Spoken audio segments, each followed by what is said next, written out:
গোমতী জেলার বাগমা বারোভায়া এলাকায় ফুল চাষ করে আজ সাফল্যের মুখ দেখছেন স্থানীয় কৃষক প্রদীপ পাল। কৃষি দপ্তরের সহযোগিতায় বিভিন্ন ধরনের ফুল চাষ শুরু করেন তিনি। বর্তমানে স্থানীয় বাজারের পাশাপাশি জেলার বিভিন্ন এলাকায় ফুল সরবরাহ করছেন।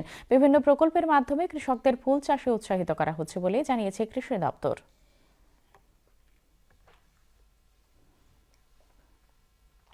সরকার সুবিধা সহযোগিতা করছে দেখে আমি ফুল চাষটা একটু আগ্রহী হয়েছি আর কি।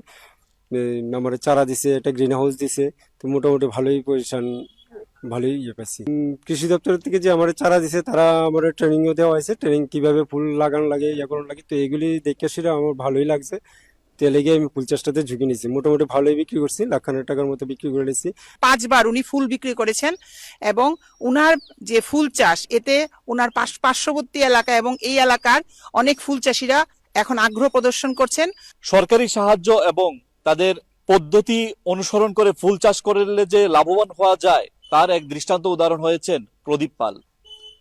উদয়পুর বাগমা বারোভায়া থেকে প্রসেনজিৎ দে, দূরদর্শন সংবাদ, ত্রিপুরা।